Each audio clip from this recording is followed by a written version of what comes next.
Cinema മേഖലയുമായി ബന്ധപ്പെട്ട കാര്യങ്ങളെക്കുറിച്ച് സംസാരിക്കാൻ നമ്മുടെ വയനാട് ജില്ലാ പ്രസിഡന്റ് ബാബുവേട്ടൻ വയനാട്, അതേപോലെ സുധാകരൻ വയനാട്. നമ്മൾ സിനിമ എന്ന് നമ്മളെല്ലാവരും കേട്ടിട്ടുണ്ട്. അതേപോലെ തന്നെ അമ്മ സംഘടന നമുക്കറിയാം. CAWA. എന്താണ് CAWA? അത് ആരെങ്കിലും കേട്ടിട്ടുണ്ടോ? അതിനെക്കുറിച്ച് എന്താണ് നിങ്ങളുടെ അഭിപ്രായം? നിങ്ങളത് കേട്ടിട്ടുണ്ടോ? ഞാനത് കേട്ടിട്ടില്ല. എന്താണ് CAWA? അതിനെക്കുറിച്ച് കൂടുതൽ കാര്യങ്ങൾ നമുക്ക് ബാബുവേട്ടനുമായി സംസാരിക്കാം. വയനാട് വൈസ് പ്രസിഡന്റ് സുധാകരേട്ടൻ നമ്മളെ കൂടി ഇരിപ്പുണ്ട്.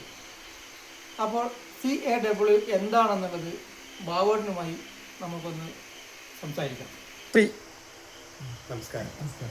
ഞാൻ CAWA വയനാട് ജില്ലയുടെ പ്രസിഡൻ്റാണ്.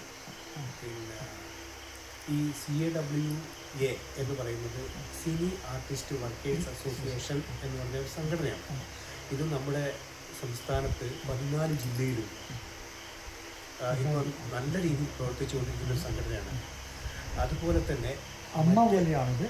അമ്മ എന്ന് പറയുന്നത് വലിയ വലിയ ആർട്ടിസ്റ്റുകളുടെ ഒരു സംഘടന. മോഹൻലാൽ മെയിൻ കഥാപാത്രങ്ങളുടെയും ആർട്ടിസ്റ്റുകൾ, അതായത് വലിയ വലിയ ആർട്ടിസ്റ്റുകളുടെ ഒരു സംഘടനയാണ് അമ്മ. അതുപോലെയല്ല, ഇത് സപ്പോർട്ടിംഗ് ആക്ടർമാരാണ്, ജൂനിയർ ആർട്ടിസ്റ്റുമാരാണ് ഇതിൽ വർക്ക് ചെയ്യുന്നത്. ജൂനിയർ ആർട്ടിസ്റ്റ് ഇല്ലെങ്കിൽ സിനിമ വിജയിക്കില്ല, തീർച്ചയായിട്ടും. അതെല്ലാവർക്കും അറിയാം. അപ്പോൾ ഒരു മെയിൻ നടൻ ഇവിടെ വന്നിട്ട് ഒരു സിനിമയിൽ അഭിനയിച്ചാൽ ഒരിക്കലും ആ പടം വിജയിക്കില്ല. ഒന്നോ രണ്ടോ ആൾ വെച്ചിട്ട് നമ്മളൊരു സിനിമ എവിടെയെങ്കിലും പിടിച്ചിട്ടുണ്ടോ? ഇല്ല, പിടിച്ചിട്ടില്ല. അപ്പോൾ അതുകൊണ്ട് സപ്പോർട്ടിംഗ് ആക്ടർമാർ, ഡാൻസർ, പിന്നെ അങ്ങനെയുള്ള എല്ലാ മേഖലയിലും പ്രവർത്തിക്കാൻ സപ്പോർട്ടിംഗ് ആക്ടർമാർ വേണം. അതിനുവേണ്ടി പ്രവർത്തിക്കുന്ന ഒരു സംഘടനയാണ് CAWA, cine artist and workers association. ഇത് പിന്നെ നമ്മുടെ സംസ്ഥാനത്ത് മാത്രമല്ല, കർണാടക, ആന്ധ്ര, തമിഴ്നാട്, അങ്ങനെയുള്ള പിന്നെ മറ്റ് സ്റ്റേറ്റുകളിലും ഗൾഫ് രാജ്യങ്ങളിലും ഖത്തറിലുണ്ട്, കുവൈത്തിലുണ്ട്, അങ്ങനെയുള്ള പിന്നെ വിദേശ രാജ്യങ്ങളിലും ഈ സംഘടന പ്രവർത്തിച്ചുകൊണ്ടിരിക്കുന്നുണ്ട്.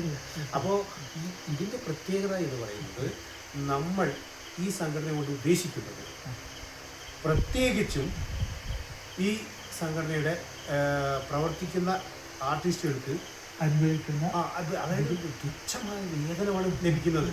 അതായത് രാവും പകലും ഇല്ലാതെ കഷ്ടപ്പെട്ട് അവർ അനുഭവിക്കുന്ന രാവിലെ മുതൽ വൈകുന്നേരം വരെ വെയിലത്ത് അവർക്കൊരു ഡ്രസ്സ് മാറാനുള്ള സൗകര്യം കൊടുക്കുന്നില്ല. അതായത് ഒരു ബാത്റൂം സൗകര്യം പോലും അവർക്ക് കൊടുക്കുന്നില്ല. ട്രാവലിംഗ് അലവൻസ് ഇല്ല. ഇതൊന്നും കൊടുക്കാതെ ഭക്ഷണത്തിന് വരെ വിവേചനം നടന്നുകൊണ്ടിരിക്കുകയാണ്. അപ്പോൾ അതുപോലെ ഈ കോർഡിനേറ്റർമാർ, ഈ മെയിൻ കോർഡിനേറ്റർമാർ ഈ സംഭവങ്ങളൊന്നും അറിയുന്നില്ല. അവരൊക്കെ സത്യസന്ധരായിരിക്കാം. ഈ സബ് കോർഡിനേറ്റർമാർ വേറെ സബ് കൊടുത്തിട്ട് അവിടെ നിന്നാണ് ഈ ആർട്ടിസ്റ്റ്, സപ്പോർട്ടിങ് ആർട്ടിസ്റ്റുകളെ പിന്നെ എടുത്തുകൊണ്ടുവരുന്നത്. 2-3 അങ്ങനെ കൊണ്ടുവരികയാണ്. അവിടെ നിന്ന് എത്തുമ്പോൾ ഈ മെയിൻ കോർഡിനേറ്റർക്ക് ഇത് ആരാണെന്നൊന്നും അറിയില്ല. ഇവർ കൊണ്ടുവരുന്ന ഒരു വലിയൊരു ബുക്ക്, ആ ബുക്കിൽ സൈൻ ചെയ്യിച്ച് പേര് എഴുതി ഫോൺ നമ്പർ എഴുതി കൊടുക്കും. അപ്പോൾ സാധാരണ സപ്പോർട്ടിങ് ആക്ടർമാർക്ക് ഡെയിലി വേജസ് ആണ്. എഗ്രിമെന്റിൽ ഒപ്പുവെക്കുന്നില്ല, പിന്നെ വലിയ കോൺട്രാക്ട് സൈൻ ചെയ്യുന്നില്ല. ഇവർക്ക് ഡെയിലി വേജസ് ആണ്. അതും കിട്ടുന്ന എത്രയാ? വെറും 500 രൂപ 600 രൂപയാണ് അവർക്ക് ലഭിക്കുന്നത്. അപ്പോൾ 2-3 ഘട്ടം കഴിഞ്ഞിട്ടാണ് ഇവർക്ക് 500 തീർച്ചയായിട്ടും. കാരണം അത് ഭീമമായ ഒരു സംഖ്യ ഈ കോർഡിനേറ്റർ വാങ്ങുന്നുണ്ട്.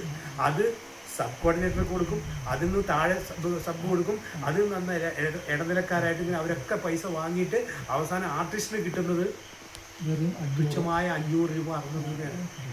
ഇതിൽ നിന്ന് ഒരു മാറ്റം വരാൻ വേണ്ടി മാത്രമാണ് നമ്മൾ ഈ സംഘടന കൊണ്ട് ഉദ്ദേശിക്കുന്നത്. അപ്പോൾ അതുകൊണ്ട് മെയിനായിട്ടുള്ളൊരു പ്രശ്നം എന്ന് വെച്ചിട്ടുണ്ടെങ്കിൽ, ഈ കോർഡിനേറ്റർമാർ ഒരു കാരണവശാലും അവരെ കയ്യിൽ കിടക്കുന്ന ഈ പിന്നെ നിധി വിട്ടുകൊടുക്കില്ല. നിധിയല്ലേ സിനിമാ മേഖല എന്ന് പറയുന്നത്, അവരുടെ വാഴ്ചയാണല്ലോ. അപ്പോൾ ആ നിധി വിട്ടുകൊടുക്കില്ല.